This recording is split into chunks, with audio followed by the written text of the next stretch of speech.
Muy buenas tardes, que el Señor les bendiga. Vamos a continuar nuestros estudios de esta Semana Santa.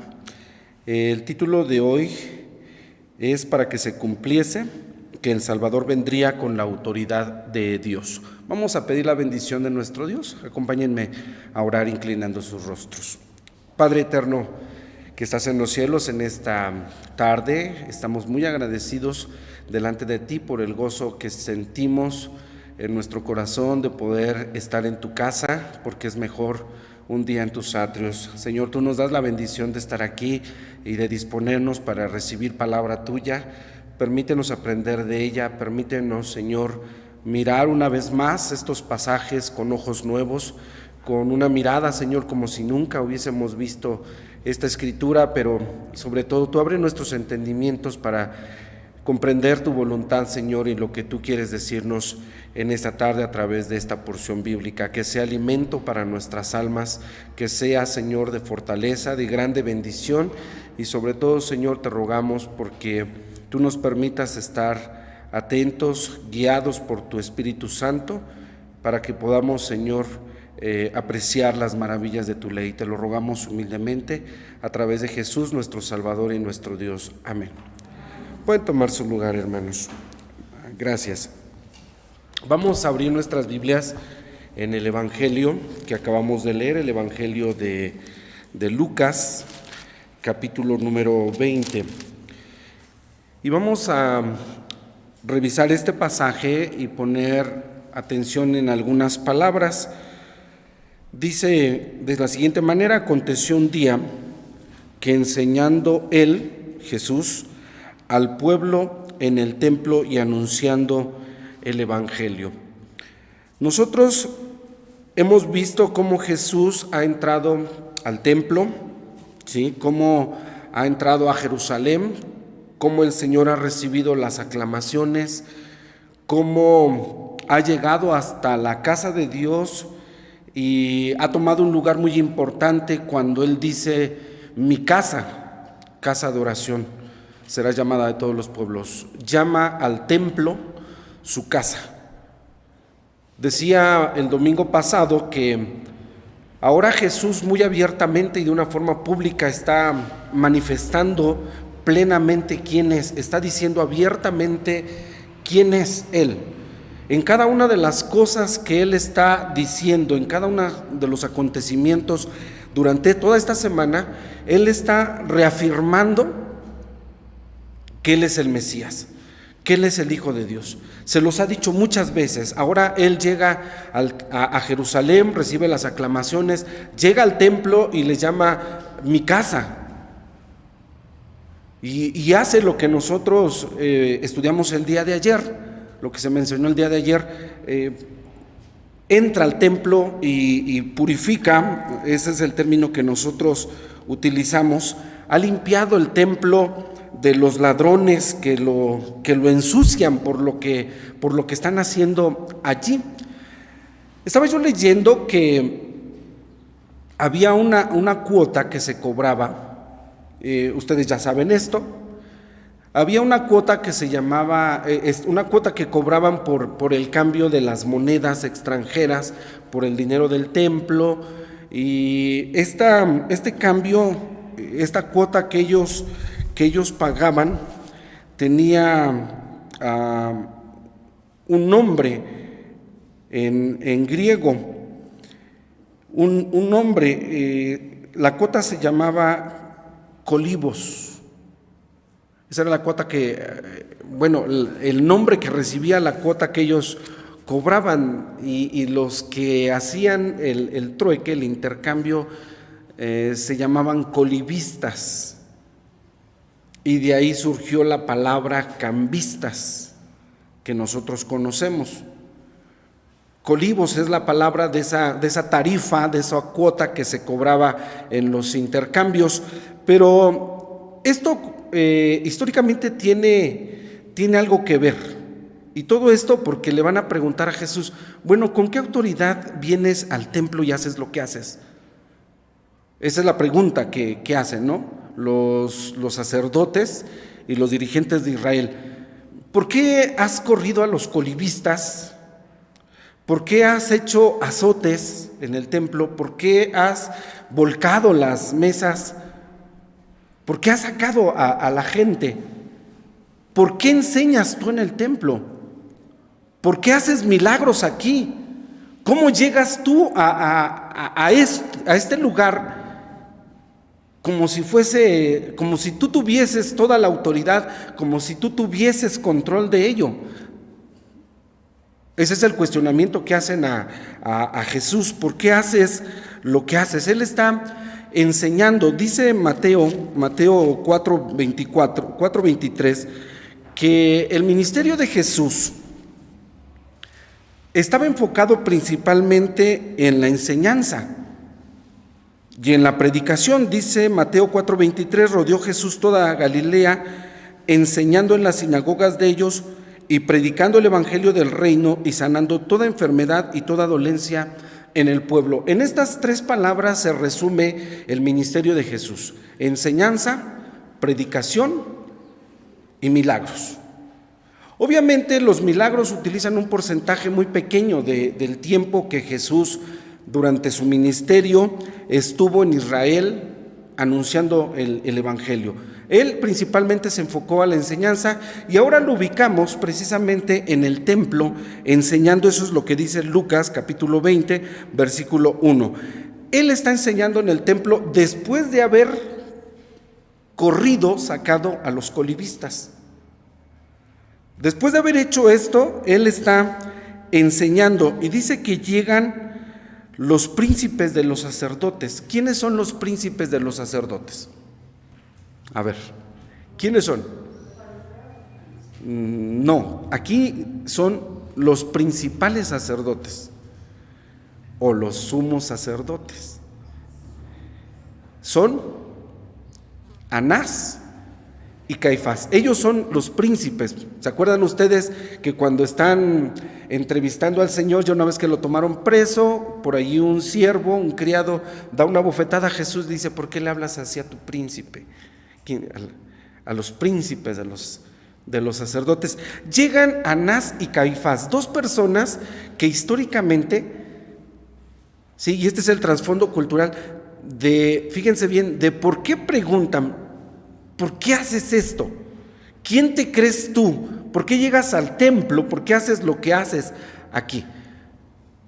Nosotros pensaríamos que solamente era por el celo que tenían ellos, ¿no? Como autoridades religiosas, Anás y Caifás, aunque en el momento Caifás es el sumo pontífice, Anás ya no era el sumo pontífice, solo había uno y ese era Caifás. Ahorita hacemos esta aclaración, pero ellos como jefes, como líderes, como encargados, como los principales al mando, como principal autoridad de entre los judíos, se acercan a Jesús. Y vuelvo a mencionar, son Anás y Caifás. Anás ya es un hombre viejo, había sido depuesto del cargo. Él fue puesto como pontífice. Los romanos asignaban al sumo sacerdote.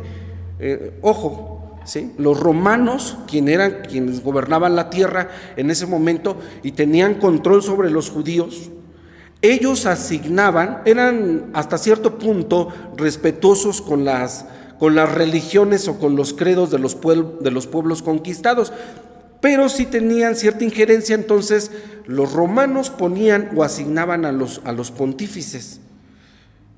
Por ejemplo, de Anás se sabe que fue Quirinio o Cirinio, se les hace familiar el nombre. Quirinio fue quien lo nombró a él pontífice en el año 6 a.C., alrededor de. Hay discrepancia, ya saben, alrededor, unos pocos años. Quirinio pone siendo él el gobernador, pone a Anás como pontífice, pero es depuesto del cargo de pontífice alrededor del año 15. Porque llega un procurador, el nombre de este procurador es Valerio Grato. Llega un procurador nuevo a la región y entonces Anás no es de su agrado y lo depone como pontífice y nombra a Caifás, pero Caifás es el yerno de Anás, ¿sí? Después este hombre, Valerio Grato, deja el puesto de procurador y asume el cargo de procurador, ¿quién creen? Poncio Pilato. Y entonces cuando llega Poncio Pilato, Caifás es ahora el sumo pontífice y hay una cierta relación obvia. Las autoridades romanas tienen un grado abajo a las autoridades judías y en este caso a Caifás. Poncio Pilato tiene un grado abajo en autoridad a Caifás, quien fue asignado sumo pontífice, pero tienen cierta relación, cierto trato, obviamente los romanos como autoridad civil y Caifás como autoridad religiosa tienen cierta amistad, ciertos tratos. Por eso dicen que cuando Pilato, el procurador, el que era el nuevo procurador o el procurador en turno, y dice acerca de Jesús: yo no encuentro crimen en este hombre, lo azotaré y lo dejaré libre.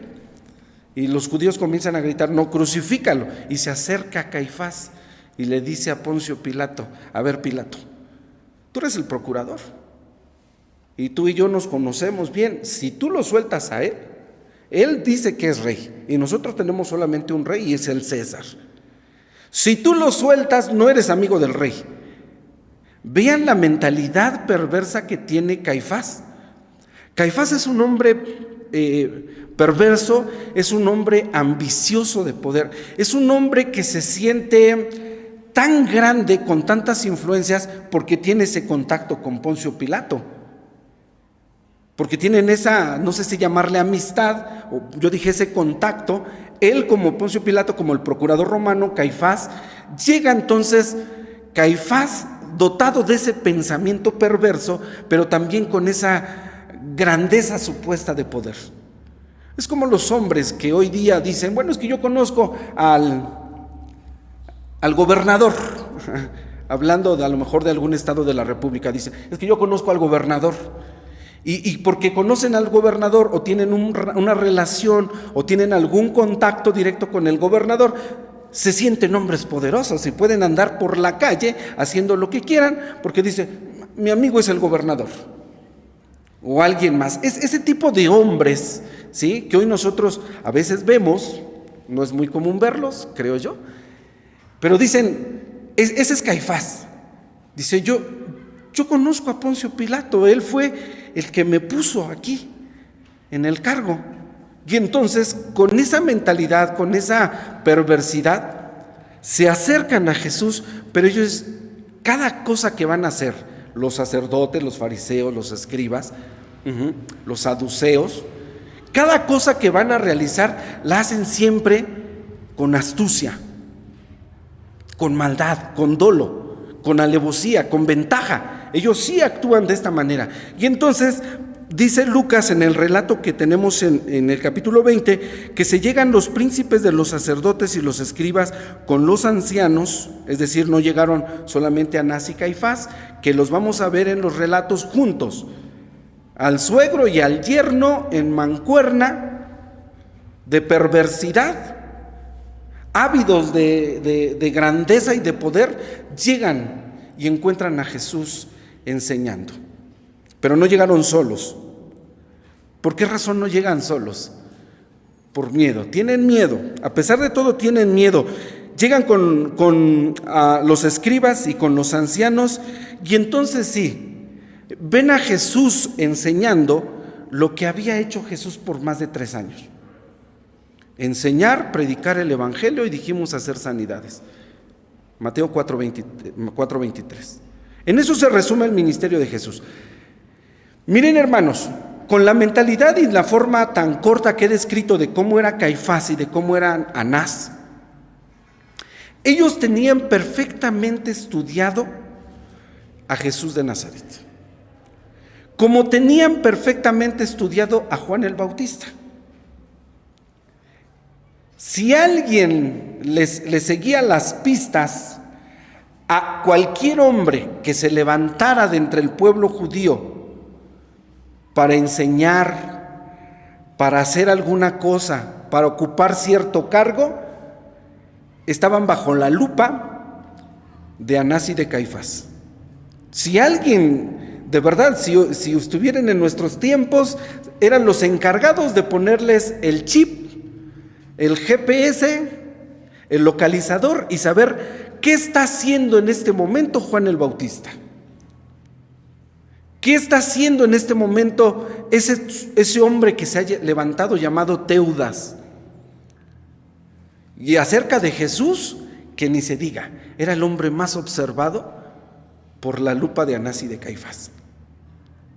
Y entonces ellos llegan, pero cuando dice Lucas aquí que ellos llegaron, esa palabra en el griego significa que llegaron con maldad, llegaron con perversidad, llegaron con la alevosía para preguntarle: ¿con qué autoridad haces esto? Hoy tú nos vas a explicar por qué estás haciendo estas cosas. Ya dije, ¿cuáles cosas? ¿Por qué has entrado así a Jerusalén? ¿Por qué has volcado las mesas de los colibistas? ¿Por qué has sacado a los animales del templo y todavía vienes a enseñar en el templo y vienes a hacer sanidades aquí? ¿Quién te ha dado la autoridad? Pero esta pregunta, con lo que acabo de decir, tiene el contexto de, como si le hubiesen dicho: a ver, Señor, aquí nosotros somos los encargados de esto. Tenemos el nombramiento que me dio Poncio Pilato. Las autoridades romanas nos han puesto a nosotros con esta autoridad. Dinos tú, ¿cuál es tu autoridad? Porque hasta donde nosotros sabemos, solamente hay una autoridad, y la autoridad nos ha asignado a nosotros para estar al frente de. Esa es la mentalidad con la que llegaron a preguntarle: dinos con qué autoridad haces estas cosas. Y entonces ya tenemos una perspectiva diferente a lo que a simple vista leemos en este pasaje, ¿sí?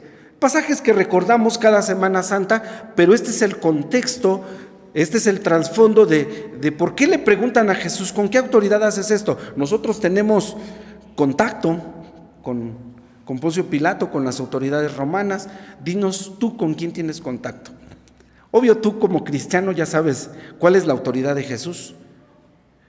Y tú ya sabes cuál era la respuesta que Jesús pudo haberles dado a los sacerdotes.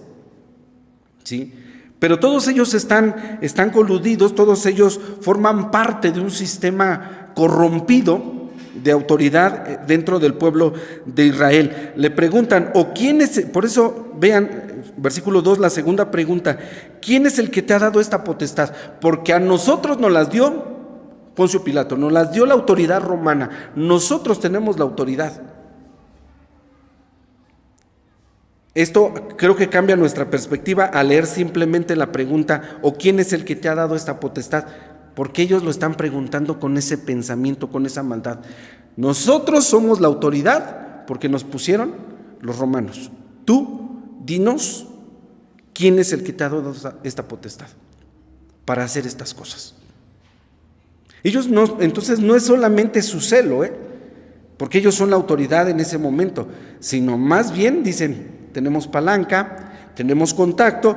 Y entonces aquí viene otra cosa. Jesús les dice: señores, yo también les quiero hacer una pregunta. Utiliza el método socrático de contestar una pregunta con otra pregunta. Era una forma que los maestros podían utilizar, ¿sí? En los debates, en la enseñanza, ¿sí? Podías contestar una pregunta con otra pregunta. Entonces era completamente válido lo que está haciendo Jesús. Y les pregunta, dice: bueno, señores, el bautismo de Juan, ¿era del cielo o de los hombres? Yo les acabo de decir que cada persona estaba bajo la lupa de los sacerdotes, ¿sí? Los conocían perfectamente. A ver, Anás y Caifás, príncipes de los sacerdotes, ¿sabían de Juan el Bautista? Bastante información tenían de Juan el Bautista. Tan es así que cuando Jesús les pregunta, a ver, el bautismo de Juan, ¿era del cielo o de los hombres? ¿Sabían la respuesta a ellos? Sí la sabían. ¿Sabían quién era Juan? Para empezar, venía del linaje también de los sacerdotes, porque su papá Zacarías, ¿sí?, sacerdote, lo conocían, sabían quién era Juan el Bautista, sabían su enseñanza, habían escuchado su predicación, sabían incluso lo que Juan dijo aquella ocasión cuando él estaba en el Jordán bautizando, predicando el evangelio del arrepentimiento, cuando de repente ve venir a Jesús y dice: he aquí el Cordero de Dios que quita el pecado del mundo. Sin temor a equivocarme, esto lo sabían Anás y Caifás. Ellos lo sabían todo acerca de Juan, su enseñanza, su predicación, sabían que había dicho eso acerca de Jesús. No ignoraban absolutamente nada, ni de Juan, ni de Jesús. Pero bueno, el relato que estamos leyendo y que estamos considerando es lo siguiente. Dice, versículo 5, que ellos pensaban dentro de sí. ¿Quiénes ellos? Anás y Caifás, para ser precisos. Ellos pensaban dentro de sí diciendo: si decimos del cielo, entonces nos dirá: ¿por qué pues no le creísteis? Ellos dicen: si decimos que era del cielo, nos va a decir: bueno, ¿y por qué entonces no ven la respuesta a la pregunta que me acaban de hacer de qué autoridad tengo? Bueno, lo que dijo Juan: soy el Cordero de Dios que quita el pecado del mundo. Y ellos se ven atrapados en esta pregunta. Dicen: no, si nosotros le decimos que es del cielo, nos va a decir: ¿por qué no le creísteis? ¿Por qué no lo creyeron? ¿O por qué no se dan cuenta quién soy? Para que responda a la pregunta de con qué autoridad hago estas cosas. Y ellos dentro de sí dicen: si dijéramos que es de los hombres, que no fue del cielo, dice, todo el pueblo nos apedreará. Y yo les he dicho en otra ocasión que los judíos se habían vuelto expertos apedreadores. ¿Sí se acuerdan? El Señor Jesús mismo lo dijo en Mateo 23, cuando le dice: Jerusalén, Jerusalén, que matas a todos los que son enviados a ti, que apedreas a todo aquel que se levanta como profeta, ¿sí? No solamente, acompáñenme a Mateo 23, porque ayer mencioné algunas cosas de esto y señalé que 23:34 dice: mataréis, crucificaréis, azotaréis, perseguiréis, en el versículo 34, y en el 37 dice: apedreas. Esto era en lo que se había convertido el pueblo de Israel: matan, crucifican, azotan, persiguen, apedrean. 5 cosas. Y dice entonces aquí que a los sacerdotes, Anás y Caifás, dicen: si decimos que es de los hombres, tenemos un severo problema. Dice: todo el pueblo nos apedreará. Y la razón, porque están ciertos que Juan era profeta. Ellos mismos sabían y aceptaban que Juan era profeta. Pues se nos van a apedrear. Y yo preguntaba: ¿y se apedreaban los judíos?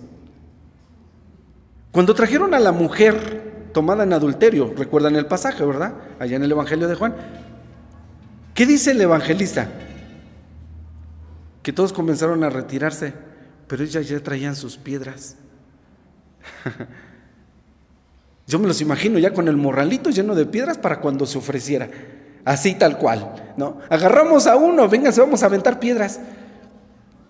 Ya estaban listos, ¿no? Y cuidado, porque hay gente así, que ya nada más anda pescando a ver, con su morralito lleno de piedras, a ver cuándo nos echamos a uno. Y dicen Anás y Caifás: no, si decimos que es de los hombres, tenemos un problema, nos van a apedrear. ¿Sabían que apedreaban? Sí sabían que apedreaban. Y decían, y no les va a importar que seamos la supuesta autoridad, el linchamiento, ¿no? Lo que hoy vemos nosotros como linchamiento en las noticias, nos van a linchar. Y entonces, ¿qué responden ellos a la pregunta de Jesús? Versículo 7, le dijeron al Señor que no sabían. Dice, no sabemos. Al decir no sabemos, ¿saben a qué quedaron expuestos delante de la gente que estaba allí? A ignorantes. No a que no quisieron contestar, sino quedaron avergonzados delante del pueblo de que ellos siendo los sacerdotes, de que ellos siendo los maestros dijeran, no sabemos. Y esto es a lo que el Señor los llevó, porque miren, acabo de mencionar que ellos no ignoraban. Ellos no ignoraban. Ellos endurecían su corazón y ellos se cerraban a declarar quién era Jesús. Lo sabían. No ignoraban, ¿sí? Ellos decidieron cerrar su corazón. Teniendo ojos no ven, ¿sí? Teniendo orejas no oyen. Se han cerrado, no es por ignorancia. Y cualquiera que no quiera reconocer a Jesús como Hijo de Dios, como Salvador, como profeta, como Mesías, no es por ignorancia, es por decisión. Tú decides el confesarlo, el reconocerlo, o como estos hombres Anás y Caifás, que no eran ignorantes, no eran unos ignorantes, pero tenían el corazón endurecido. Fue por decisión que ellos no quisieron ver en Jesús lo que Jesús muchas veces había dicho. Si ellos habían observado paso a paso lo que Jesús hacía, si estaban pendientes y sabedores de cada palabra que decía Jesús, ellos sabían perfectamente que Jesús había declarado: yo soy la luz del mundo. El que me sigue no andará en tinieblas. Yo soy el agua de vida. El que beba de esta agua nunca tendrá sed, jamás tendrá necesidad. Jesús había dicho: yo soy el buen pastor. El buen pastor su vida da por las ovejas. Jesús había dicho, y lo sabían Anás y Caifás, porque ellos vigilaban cada palabra, cada paso. Sabían que Jesús dijo: yo soy la resurrección y la vida. El que cree en mí, aunque esté muerto, vivirá. Yo soy el camino, la verdad y la vida. El que viene a mí, nadie viene al Padre si no es por mí. Y ellos lo saben. Y entonces no es su ignorancia, es la dureza de su corazón. ¿Quién le dio la autoridad a Jesús? Ellos sabían perfectamente cuál era la autoridad de Jesús. ¿O acaso no habían sabido de cuando Jesús había acallado las aguas al viento y al mar? Ustedes recordarán este pasaje cuando van en la barca, Marcos 4:41, si gustan buscar en su Biblia, Marcos 4:41, cuando Jesús iba en la barca con los apóstoles, cuando se ven atormentados en medio de la mar, Jesús reprende al viento, le dice: calla, aplaca las aguas. ¿No sabían eso? Yo creo que sí lo sabían. Lo sabían perfectamente. Marcos 4:41, la pregunta que hay ahí es la que quiero traer a este comentario, porque los mismos apóstoles dicen: ¿quién es este que aún el viento y la mar le obedecen? ¿Quién es este que tiene tanta autoridad? No solamente sobre la naturaleza, autoridad sobre las enfermedades, autoridad sobre los demonios y autoridad sobre la muerte misma. ¿No sabía Anás y Caifás lo que había sucedido en la casa de Lázaro? ¿Se lo han preguntado? ¿No sabía de aquel endemoniado gadareno que nadie podía domar? ¿No se enteraron? ¿No sabían? Sí lo sabían. Y entonces, ¿por qué preguntan con qué autoridad haces esto? Con el trasfondo de lo que yo les dije. Nosotros somos la autoridad porque nos pusieron los romanos. ¿A ti quién te ha puesto?